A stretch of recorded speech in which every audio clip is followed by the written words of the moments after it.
Hi, this is Lucy and this is Michelle. Hello. OMG，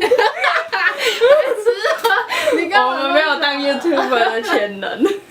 好，剪掉。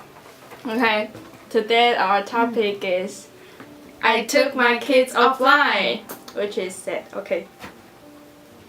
First part, we are going to read the article for you. At the end of 2008, Susan Moshart was anxious about the amount of time her three teenagers spent obsessing over technology.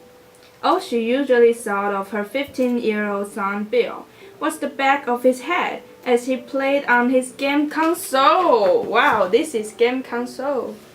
And her elder daughter Annie, 18, constantly visits social networking sites, and 14-year-old Susie seemed physically attached to her laptop, often logging on to the internet through the night.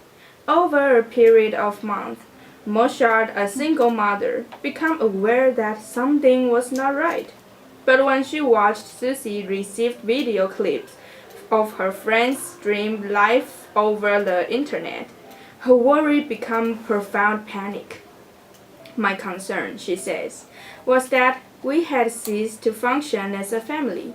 We were just a collection of individuals who were very connected outward to friends, business, school, and source of entertainment and information. But we simply weren't connecting with one another in real space and time, in any sort of authentic way. Moshart, now 55, decided to take an action. She initiated what she describes as an experiment in living and banned all technology in her home for 6 months. Her family was to discover life without computers, the internet, game consoles, TV, or mobile phones, although her teenagers were able to access screens at their friends' houses in school. And they were to be abruptly disconnected from minute-by-minute Facebook status updates about their latest bad hair day. Initially, the main objections came from all the other parents. Moshart says that most of her children's friends' parents seem to believe that Annie, Bill, and Susie would become either socially unwanted or idiot. Upon receipt of Moshart's out-of-office email stating that she was no longer online, many of them assumed that she had lost her mind. She put this unexpectedly wild reaction down to a feeling of tacit judgment. Her thinking was that it made them uncomfortable because it made them question the choice that they were making. Moshart had high expectations of her experiment. I hoped that they would transform our lives, that we would become a closer family, we read more, sit around the table to eat, and play more music. She laughed when she said this, and yet, to her delight, many of these expectations were met once they realized that had to submit to their mother's orders. Her children adapt well to an offline world. During their half year of technological deprivation, the family did eat together more regularly. They talked more, they went to the cinema and restaurants. Annie began studying in the university library and cooking lasagna.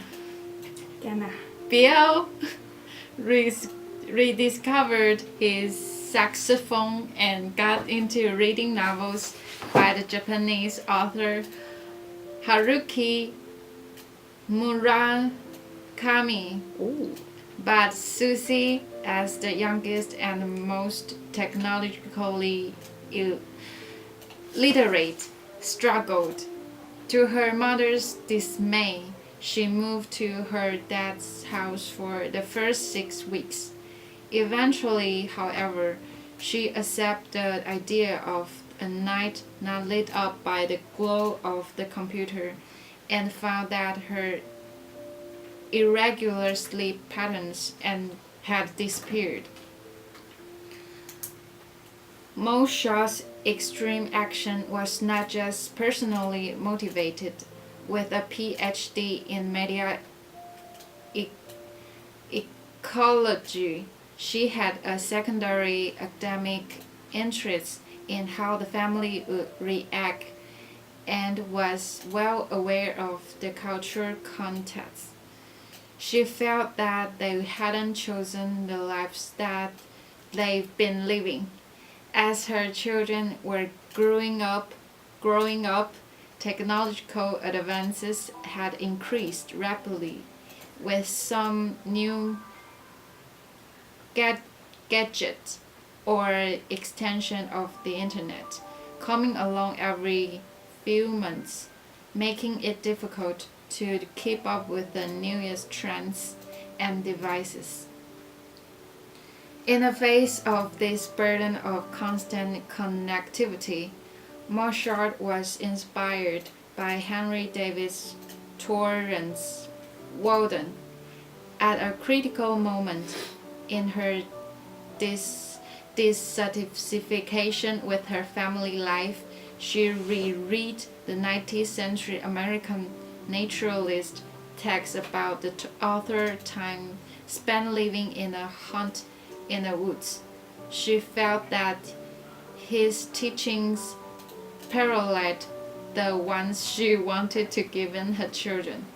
I love his message of living simply, authentically, and perhaps above all, living deliberately, making choices consciously about the way you are going to live your life, not having life live you, she says.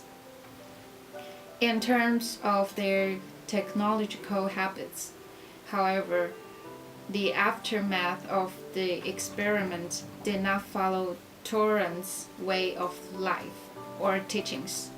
To be completely honestly, she says, there are days when I think nothing has actually changed, except that we had this wonderful period, this 6 months when we were living in a different kind of life. But because the experiment illustrated how the internet was interfering with their social life, her older two teenagers have both taken holidays from Facebook, albeit not permanently once. Bill sold his gaming console to buy a new saxophone, and Annie still prefers to study in a library in a social networking free zone. Susie doesn't surf and chat online through the night, but this is more due to maternal authority than her own choice. The ability of teenagers to adjust, in her opinion, should not be taken lightly. Her children have all expressed a willingness to go offline again. It is something she, too, would love to do. I'll look forward to a technology vacation, she says, just like I look forward to going on a yoga retreat. I see it as an intermittent thing that strengthens your head out, not a way of life. Yeah, that's it. 接下来我们要翻译每一段大概在说什么，然后我会翻译第1段到第6段 ，Lucy 会翻译第7段到第12段。好，那第1段融合了，妈妈她叫做 Susan， 这个故事发生在2008年的年底，那时候 Susan 她很焦虑，因为她有3个小孩，3个小孩都沉迷于科技产品。嘿，对，那第1个小孩是 Bill， 是他的儿子 ，Bill 15岁，然后他每天都沉迷于游戏机，就是 game console， 就是这个东西。对，你看这个东西。好，然后呢，妈妈她每天都只看得到 Bill 的，就是背后，因为就是 Bill 就是只会在玩游戏，不会正面对着他说话。那18岁，他有2个女儿，一个18岁叫 Annie， 她很喜欢上社交网站。那我们都知道，年轻人这个年纪的年轻人上社交网站都在冲啥？铁定是好，这个上面没讲。好，在14岁的 Susie， 她喜欢熬夜玩她的笔电 laptop。那 Susie 她其实是一个单亲妈妈，这时候她就觉得怪怪的，她觉得她的家庭，有一点小问题了。对，那尤其是当14岁的 Susie， 她有一次收到她的朋友传给她一个就是 live stream， 就是有点类似网络串流影片直播的那种感觉。那时候妈妈看到这个现象，她就觉得她的焦虑就变成深深的恐慌了。好，在第2段 ，Susan 她很担心她的家庭，就是已经停止运作，就是停止像是一个正常家庭的运作了。那她觉得他们的家，这个家只是一群有相关的朋友、事业、学校的一些个体组在一起而已，他们没有真正实质上的交流。